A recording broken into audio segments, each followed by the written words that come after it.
کہ مل مل کے کھڑا ہونا. بھائی اگر ایک مسلمان کا خلیفہ سب سے بڑا بادشاہ آ کے یہاں کھڑا ہو جائے نا, اس کے بعد اس ایریا کا سب سے فقیر آ رہا ہو تو بغل میں کھڑا ہوگا, کوئی سے ہٹا نہیں سکتا.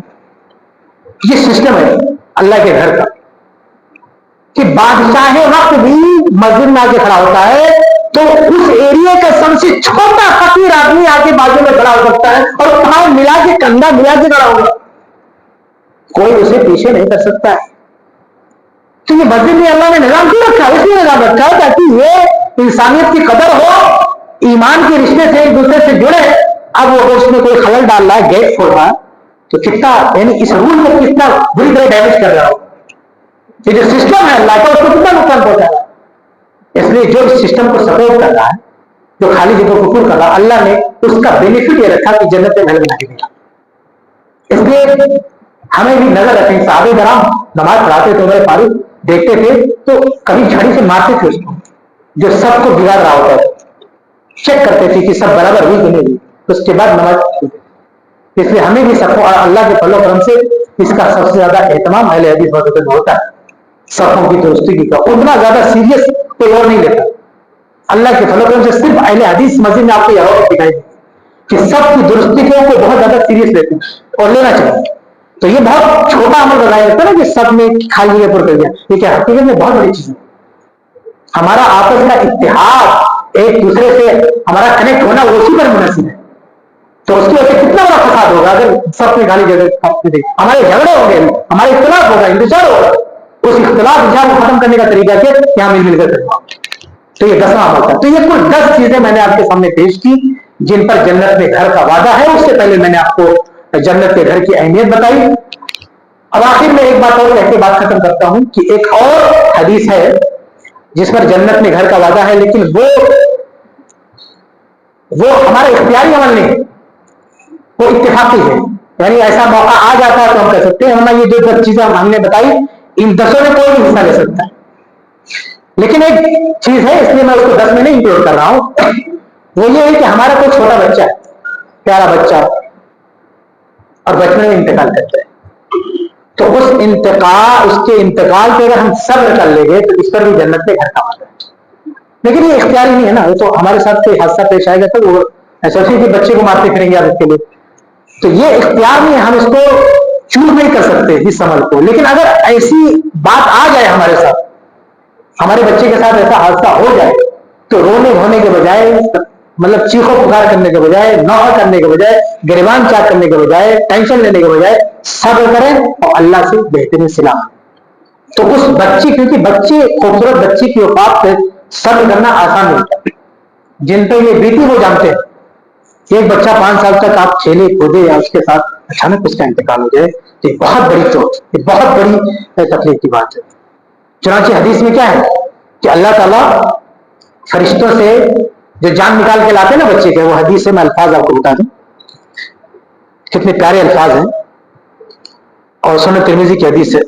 اللہ نے فرمایا کہ ماتا ولد العبد, جب کسی اللہ کے بندے کا بیٹا فوت ہوتا ہے تو قال اللہ لملائکتہ, اللہ تعالیٰ ان فرشتوں سے کہتے ہیں جو جان نکال کے آئے. ملک الموت جو جان نکالتے ہیں, ملک الموت کے ساتھ ایک ٹیم ہوتی ہے. ملک الموت جان نکالے اکیلے نہیں آتے, ان کے ساتھ پوری ٹیم ہوتی ہے.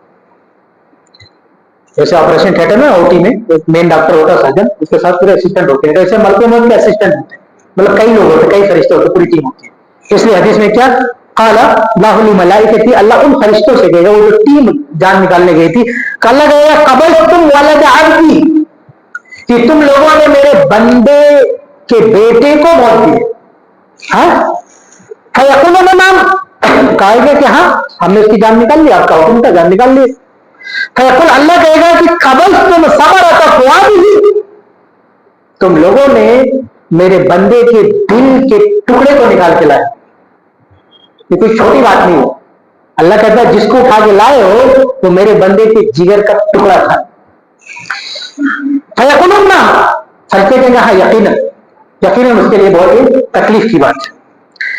فیقول, تو اللہ تعالیٰ کہے گا کہ ماذا قال عبدی, اچھا یہ تو بتاؤ کہ جب بچی کی تم نے جان نکال لی اور باپ نے دیکھا, ماں نے دیکھا کہ اب اس کے اندر جان نہیں رہے گی, تو تم نے کیا کہا؟